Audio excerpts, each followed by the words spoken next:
Aqsa sampai ke Masjidil Aqsa Palestina, jauh dari Masjidil Haram, sehingga dikatakan Masjidil Aqsa. Sering disebut Baitul Muqaddas, rumah yang disucikan, atau Baitul Maqdis. Boleh dibaca Muqaddas, boleh Maqdis, bebas. Kapan Rasulullah Islam Mi'raj? Umur Rasulullah berapa? Di dalam kitab itu ditegaskan, wa'lam, ketahuilah olehmu, annal Isra'a, akan bahwasanya Isra min atarni mu'jizatihi alaihi salatu wassalam, termasuk paling sempurnanya mukjizat Nabi. Kalau itu apa? Bukan sempurna ya?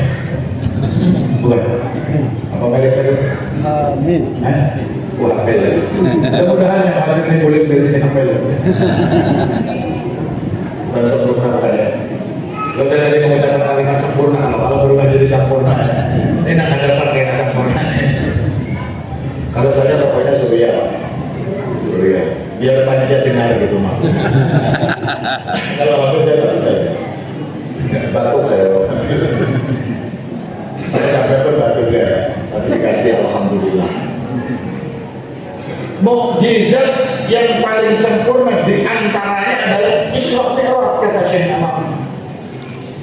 Wa idzaka, dan ini Isra Mi'raj terjadi karena umruhu, adalah umur Nabi ketika itu ihda wa khamsina wa thamaniyat ashhur wa thalathata asyara yauman. Apa artinya itu? Ihda wa khamsina, 51 sanatan tahun, wa thamaniyat ashhurin, 8 bulan, wa thalathata asyara yauman, 13 hari. Umur Nabi ketika Isra Mi'raj 51 tahun, 8 bulan, 13. Ulangi, berapa umur Nabi ketika Isra Mi'raj? 51 tahun, 18 bulan, 30. Kalau dalam kopi memang jadi berbal. Kalau kopi cerdas ya. Ulangi Pak, 51 tahun, 8 bulan, 13 hari. Itu umur Nabi ketika Isra Mi'raj. Dan kira-kira setahun setengah sebelum Nabi hijrah, jauh sebelum Nabi Isra Mi'raj, dalam kitab Munyatul Murtaji fi Tarjamatil Barzanji, karena Syekh Asrawi Ahmad, bapak atau orang tua dari Kiai Ahmad Asrawi, Khatib Am PBNU, di situ ada dijelaskan umur Nabi ketika ditinggal wafat Abu Thalib 49 tahun lebih, 8 bulan lebih, 11 hari. Itu belum Isra Mi'raj. Abu Thalib pamannya Nabi wafat. Abu Thalib wafat umurnya 87 tahun. Gak apa-apa, gak wajib. Yang penting kreditannya sampai tiap bulan berapa itu wajib hafal. Karena itu utang wajib dibayar itu. Ya Pak. Nabi umur 49 tahun, lebih 8 bulan, lebih 11 hari, wafat Abu Thalib. Siapa Abu Thalib? Paman Nabi, yang membela habis-habisan perjuangan Nabi dari permusuhan orang-orang kufar Mekah, yang menghabiskan hampir habis hartanya untuk perjuangan Nabi, yang menjaga Nabi dari kecil. Tidak lama kemudian wafat pula istri tercinta Khadijatul Kubra. 2 orang pembela Nabi wafat, sehingga tahun-tahun itu dikatakan sebagai Amul Hazan, tahun yang penuh dengan duka susah Nabi. Orang Mekah ada yang mau masuk Islam, ada cuma sedikit, banyak yang memusuhi. Bahkan Abu Jahal pernah berencana membunuh Nabi. Abu Jahal pernah membuat sayembara, siapa yang bisa membunuh Muhammad akan saya kasih hadiah 100 ekor unta. Satu unta itu harganya 50 juta. 50 juta kali 100 berapa? Gak usah dihitung, Pak, itu berapa orang. Pokoknya sama dengan banyak lah. Sahabat-sahabat Nabi yang masuk Islam diancam, diteror. Satu-satunya pembela dari kalangan keluarga Abu Thalib dan istrinya tercinta Khadijatul Kubra, dan 2 orang ini wafat. Maka Nabi umur 49, jalan 50, jalan 51, itu Nabi susah itu 3 tahun itu. Maka Nabi sempat mengajak setelah 3 bulan wafatnya Khadijah, Nabi mengajak pembantunya yang paling setia, khadimnya namanya Zaid bin Harithah. Zaid bin Harithah diajak ke Taif hijrah untuk mendakwai orang Taif agar mau masuk Islam. Bukan disambut dengan hangat, justru Nabi diusir oleh orang Taif, dilempari batu oleh orang Taif.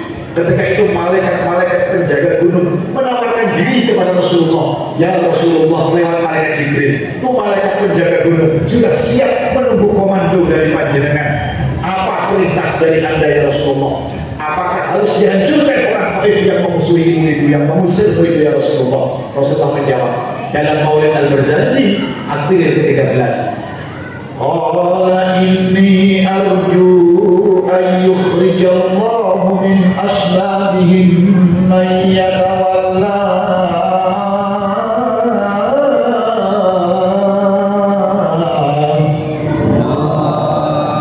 kisah sedih Pak Barzanji ini Pak.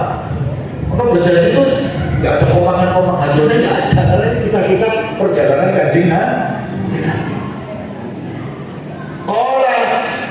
Bersabda oleh Nabi, menjawab oleh Nabi dari tawaran malaikat Jibril, bahwa malakul jibal, malaikat penjaga gunung menawarkan diri untuk menghancurkan penduduk Taif yang memusuhi Nabi. Rasulullah menjawab, ini sesungguhnya ulun arju, berharap ulun ayyukhrija, bahwa mengeluarkan Allah oleh Allah min aslabihim, dari tulang sulbinya orang-orang Taif yang memusuhiku, man yatawalla, orang-orang yang mengikutiku, orang-orang yang beriman kepadaku. Ada abahnya, kutunggu anaknya, barangkali anaknya kaina masuk Islam, kutunggu ada anaknya, kutunggu cucunya. Itu Nabi dimusuhi, Nabi tidak membalas. Tidak macam orang daerah sana itu, dimusuhi malah tambah memusuhi. Padahal setiap habis sholat baca doa, Allahumma ighfir lana dzunubana wa liwalidina warhamhuma kama rabbayana shighara wa li jami'il mu'minina wal muslimina wal.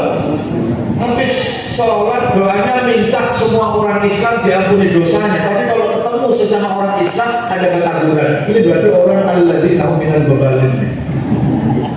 Habis setelahnya mendoakan orang Islam, semuanya orang Islam kita doakan. Setelah itu masih bertentang dengan orang Islam, seperti yang ada di YouTube tuh.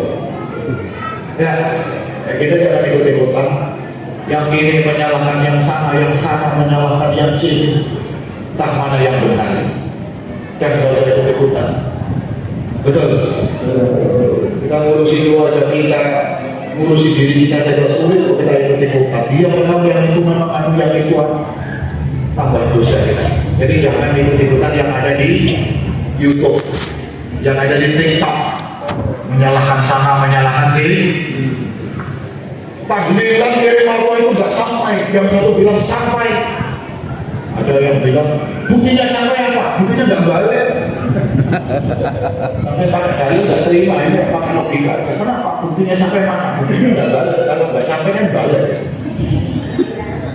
Dan kita ikut ulama guru-guru kita saja sudah nggak ikut bertentang. Allahumma sholli ala Muhammad. Itu Rasulullah. Maka peristiwa Isra Mi'raj itu adalah sebuah katakanlah sebagai hiburan bagi Rasulullah yang kondisinya sedang susah. Dipanggil oleh Allah pada malam 27 Rajab.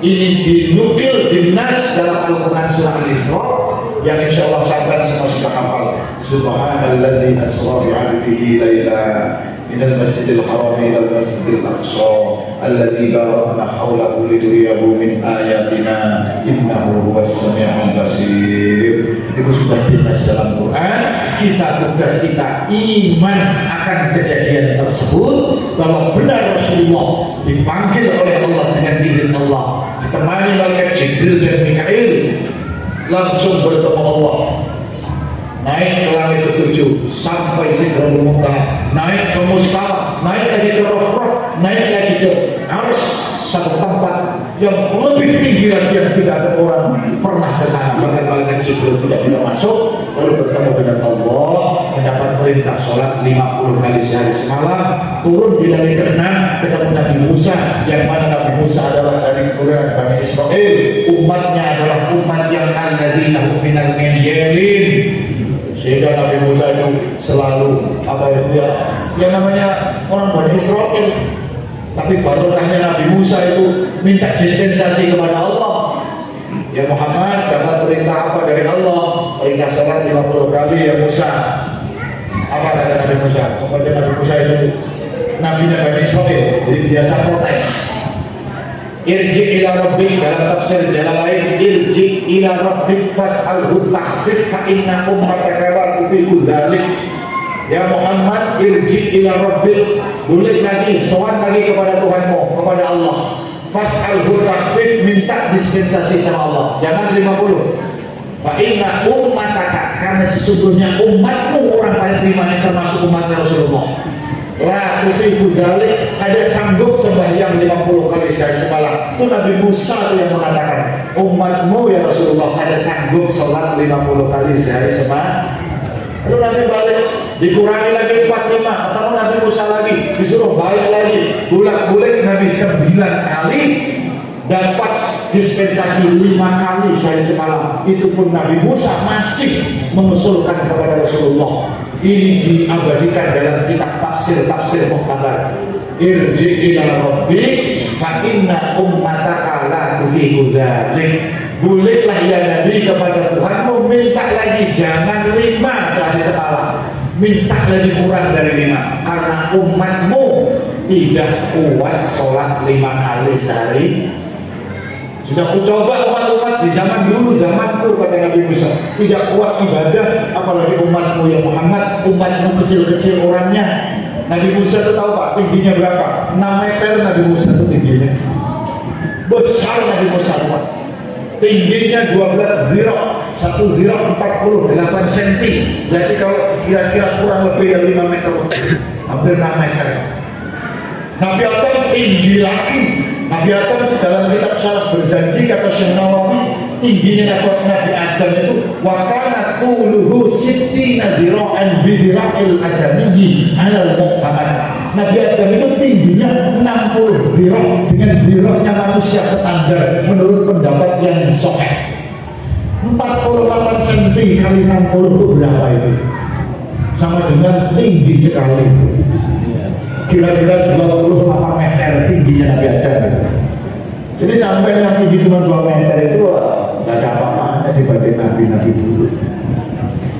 Maka 5 kali ini kata Nabi Musa, umatku kada mampu ya Muhammad, minta lagi dispensasi kepada Allah. Rasulullah menjawab, aku sudah berbulan-bulan bertemu dengan Allah, minta dikurangi.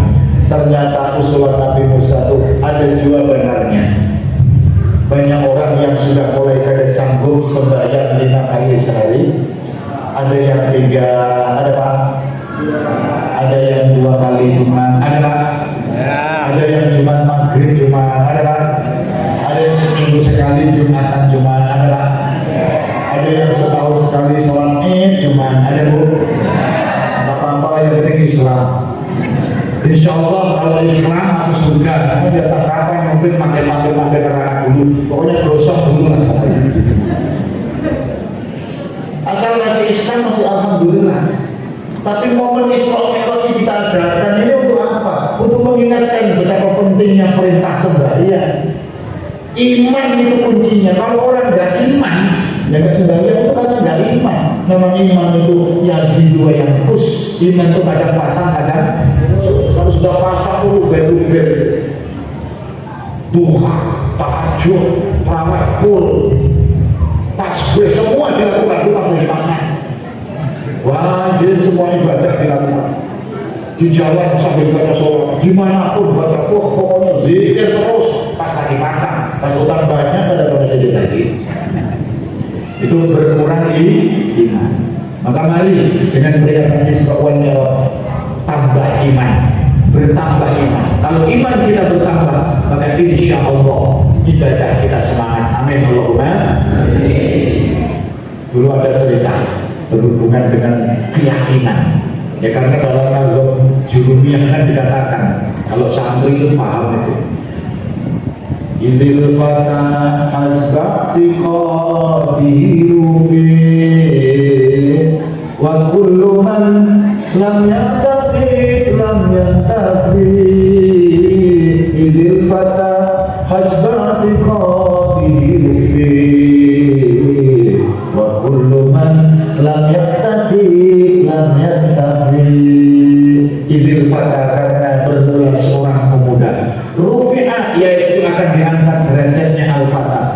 waktu qadri sesuai kadar keyakinannya al-fatah. Wa kullu man bermula tiap-tiap orang lam ya'taqid yang tidak punya keyakinan, lam ya'taqid tidak bisa mengambil manfaat. Maka yakin itu penting. Ada cerita. Mau dengar cerita dulu? Ini ceramahnya berapa menit? 10 menit lagi. Dulu di Jawa itu ada seorang kiai di Magelang, kiai sepuh yang terkenal wali, didatangi oleh orang non-muslim. Orang ini posisinya banyak utang dan bangkrut. Dia soal kepada kiai dengan harapan dapat amalan dari kiai supaya bisa membayar hutang dan usahanya lancar. Setelah soal kiai spontan menjawab, agar hutang cepat lunas, amalkan sholawat setiap 100 setiap hari.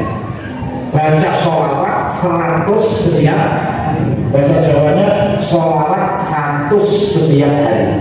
Sholawat 100 setiap hari, itu bahasa Jawa. Kalau bahasa Indonesia baca sholawat 100, maksudnya 100 kali setiap. Kamu langsung panik, jangan nanya sholawat apa, pokoknya langsung panik. Setahun kemudian tamunya datang lagi, sudah kondisinya sudah pakai mobil Pajero, bajunya bagus, bawa oleh-oleh banyak.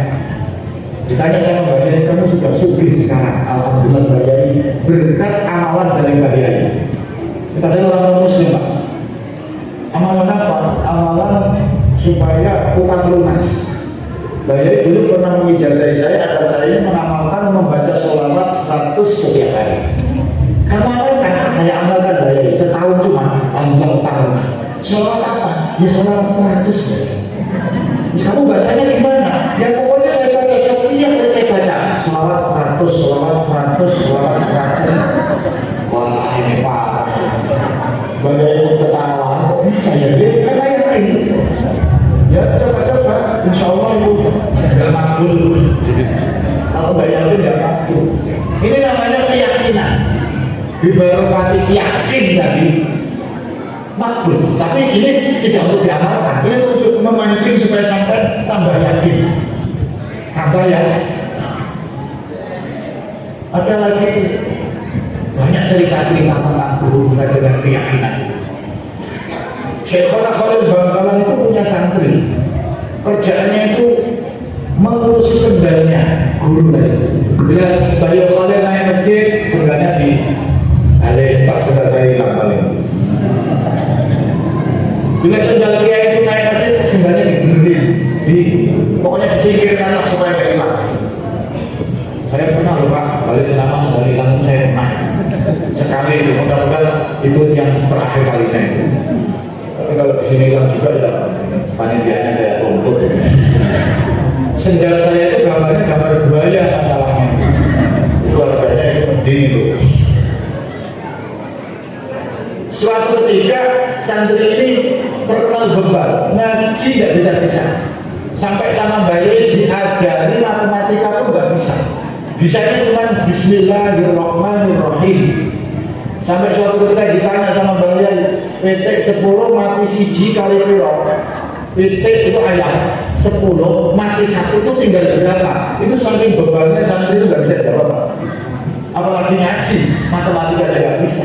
Lalu diajari sama Mbak Yai Khalil, dihafalkan ini, petik 10 mati siji kali songo. Ayo bareng, petik 10 mati siji kali songo. Artinya ayam 10 mati siji tinggal siji. Bisanya cuma itu Pak. Suatu ketika Syekh Khalil naik haji, sudah berjalan berminggu-minggu, berbulan-bulan, si santri tahu bahwa ternyata Mbak Yai Khalil naik haji sebenarnya tidak dibawa. Bingung santri, aduh gimana nanti Mbak Yai Khalil di Mekah tak pakai sendal, itu sebenarnya ditinggal sendal kaki ya dari kaki. Lalu si santri ini bingung, aduh kasihannya Mbak Khalil naik haji gak bawa sendal, santri kolot. Padahal ya mestinya Mbak Khalil pakai sendal yang lain. Lalu santri tadi bingung, terus ingat ijazah dari guru tadi. Bismillahirrahmanirrahim, petik 10 mati siji kali songo, petik 10 mati siji kali songo. Dibaca terus di depan sandal itu Pak, sampai tidur. Bangun-bangun sudah di Mekah di depan Ka'bah. Kaget ketemu Mbah Khalil sedang tua. Loh, kok kamu di sini, Le? Ya Mbak, saya tidur baca PT 10 mati siji kali sono. Kamu sudah di Mekah bayar itu. Dan bahwa mau nih kamu itu. Saking ini dicoba, mau menongol sampai nanti sampai Mekah. Dibarukan PT 10 mati kali sono. Yakin Pak ini, kisah nyata itu. Yang terakhir itu ada. Ini kisah di kitab ada. Saya punya kitabnya Manaqibnya Syekh Muhammad. Ada lagi ulama di Mesir namanya Asy-Syaikh Al-Misri. Beliau ini punya pengajian mingguan. Ada santri yang rumahnya itu nyebrang parit. Di sini seberang kota, nyebrang sungai.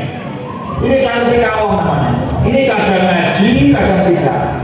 Suatu ketika ditegur oleh Syekh Al-Misri, kamu ini gimana ngaji kok gak istiqomah? Kadang tolak, kadang-kadang. Anu dia, kamu itu hendak pulang ke pengajian yang ini, kamu ini hanya berada sungai. Bila ada perahu kami nyebrang, maka ada perahunya. Kami kadangnya berat. Nah, kemarin kamu tidak pulang, kenapa? Karena ada perahunya dulu. Cobalah dulu ijazah kami supaya bisa berjalan di atas banyak.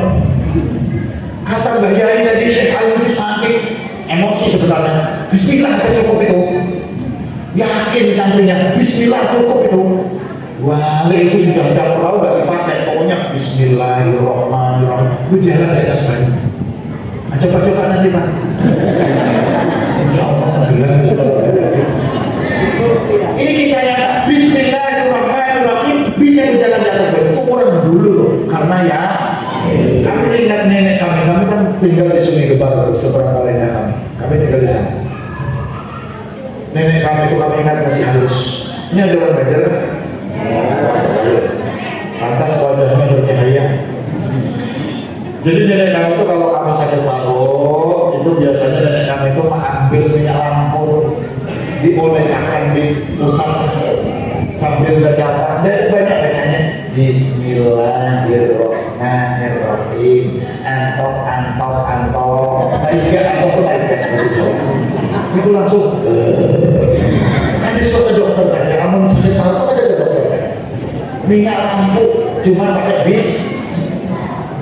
Orang dulu masuk. Saya masih ketemu sama orang di Paling Deli Pak, datang masih ikut kayak orang. Ada orang di Senakular Pak. Ini kisahnya tadi. Di Senakular, kata orang di situ, kata dokter di Paling Deli itu mati orang sudah. Bahkan sudah dibacakan Yasin, ditutup kain lapas sudah. Siang tadi di Senakular, mati katanya.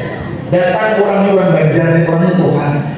Dilihatnya kapal di Senakular. Pagi sore ngopai kata dokter mati sudah orangnya. Kata orang itu belum mati. Ambilkan nasi untuk makan dia. Ambil ada nasi sama bawang putih. Lalu ditiup nih anak yang terpatok ditiupnya. Bacaannya pakai bahasa Banjar tuh. Saya punya ijazahnya. Nanti sampai datang ke Sudirman bawa gula 2 kilo, suruhnya 1 slot. Saya ijazahnya. Pakai bahasa Banjar. Cuman diawali Bismillahirrahmanirrahim. Saya bocorkan tuh sedikit aja. Naik tawar, turun tawar, 1000 tawar. Nah, itu cuma itu. Memang banyak tulisannya. Tulisannya itu surya 1 slot sama gula 2 kilo kopi Muhammad 1 kilo.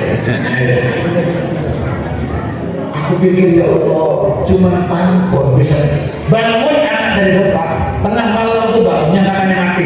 Minta makan. Bangun lapar aku ya makan ya. Langsung sudah disiapkan situ nasi tadi sama air putih. Itu pantun. Suatu ketika ulun di Senat Halipan pas Anyar pindah sekitar 3 tahun yang lalu. Rumah baru, kampung baru di Jakarta Halipan. Nah, pemain canda pantun tadi. Bismillahirrahmanirrahim. Naik tawar turun tawar 1000 tawar.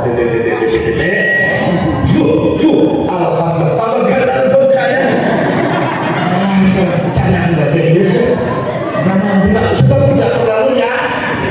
Dan itu saya percaya sendiri. Kalau mau ganti sendiri nggak bisa rupanya Pak. Nah, kalau mau ganti orang mungkin, tapi belum pernah saya. Takut juga karena ini cuma pantun Pak. Itu yakin. Maka bicara tentang yakin, bicara Isra Mi'raj, bicara sembahyang, ya bicara iman.